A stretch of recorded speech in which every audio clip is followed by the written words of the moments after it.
teman-teman semuanya, selamat datang di podcast sejarah kita.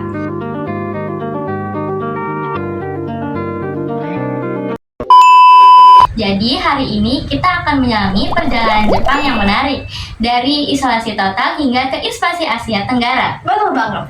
Tapi sebelum itu izinkan kami perkenalan diri. Aku Gita. Aku Berli. Jadi kita akan mulai dari periode Shokoku, di mana itu adalah masa Jepang menutup diri dari dunia luar. A few moments later. Jadi apa sih sebenarnya Shokoku itu?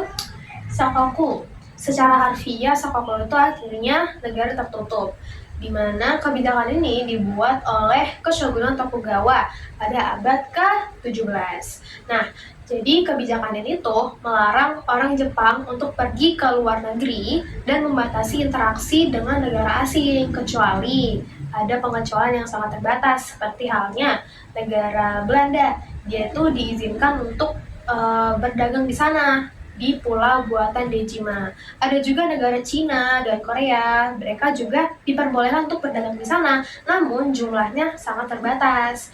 Dan seperti hubungan dengan negara tetangga yang diplomatik. Terus ada juga orang-orang khusus yang diperbolehkan masuk ke sana, seperti dokter, penerjemah, itu mereka harus tunduk kepada peraturan-peraturan yang ada di sana dan juga diberikan pengawasan yang ketat. Jadi sebenarnya kenapa sih mereka menerapkan kebijakan isolasi itu? Itu sih ada beberapa alasan, Ber. Salah satunya tuh karena kekhawatiran terhadap pengaruh agama Kristen yang dibawa sama misionaris Eropa.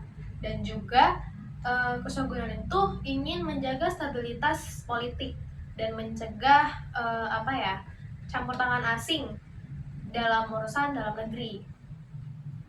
Wah, isolasi yang cukup lama ya. Jadi apa sih yang membuat Jepang kembali membuka diri? Itu kalau nggak salah di pertengahan abad ke-19, tekanan dari negara-negara barat, terutama Amerika Serikat tuh semakin kuat. Nah, jadi ada komodor namanya tuh Matthew Perry dari Amerika Serikat juga. Dia ini datang ke Jepang sambil bawa kapal-kapal yang buat perang-perang itulah.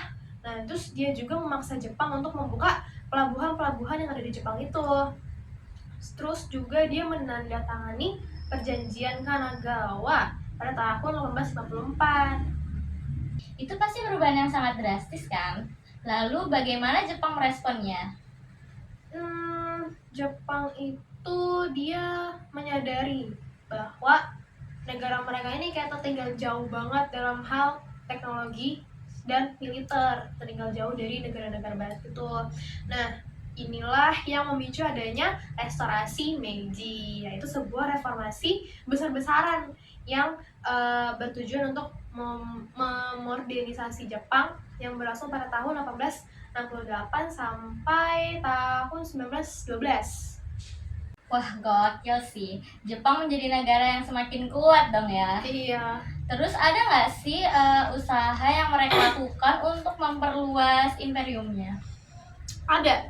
Mereka malah melakukan perang-perang dengan negara lain.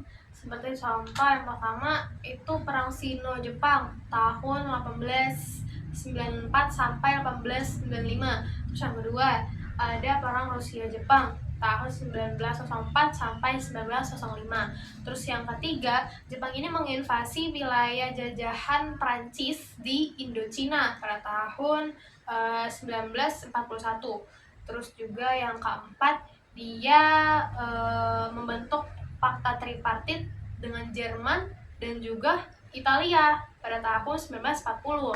Nah, yang kelima, dia ini menyerang Pearl Harbor atau pangkalan angkatan laut Amerika Serikat, tepatnya di Hawaii pada tanggal 7 Desember tahun 1941. Wah, gokil ya, malah jadi perang gitu ya.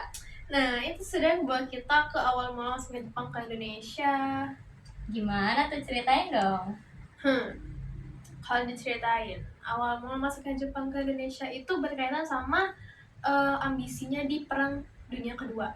Dan dia ini juga memiliki keinginan untuk menguasai sumber daya alam di Asia Tenggara pada tahun 1942 setelah dia ini menguasai markasnya Amerika Serikat.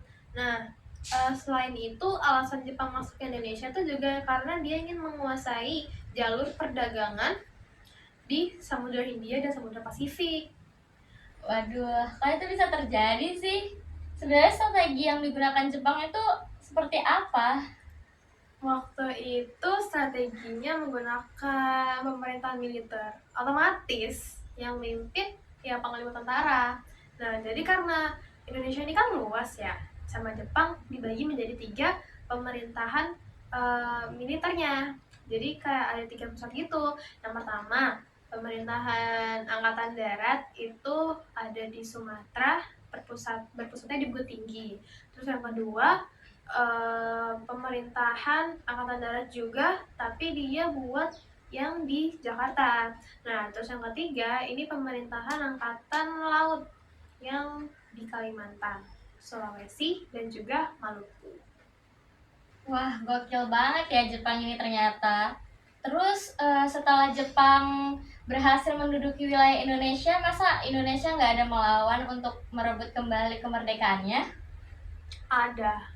Kita melakukannya dengan 3 cara, yaitu cara kooperatif yang dilakukan oleh tokoh-tokoh nasionalis yang duduk di lembaga-lembaga bentukan Jepang. Nah, melalui lembaga-lembaga itulah mereka tuh menggalang persatuan dan kesatuan dengan melalui putra untuk membangkitkan semangat nasionalisme bangsa. Nah, cara yang kedua itu dengan gerakan bawah tanah yang dilakukan oleh tokoh-tokoh yang melakukan gerakan bawah tanah seperti kelompok Soekarni, terus kelompok Sultan Syahrir, terus kelompoknya Ahmad Subarjo. Nah, untuk cara yang ketiganya ini perlawanan bersenjata. Oh, jadi gitu ya. Ini ceritanya masih panjang nggak sih, Git? Kalau diceritain secara lengkap, kayaknya bakal panjang banget sih. Dan kayaknya durasinya nggak cukup juga deh. Ini juga udah panjang banget sih. Kalau gitu apa kita lanjut next time aja ya? Boleh juga tuh. Jadi kita akhirin podcast kita pada kali ini ya. Aku Gita. Aku Berli. Kita pamit undur diri. Mohon maaf bila ada kesalahan kata. Jangan lupa like, comment, share, and subscribe. Bye-bye.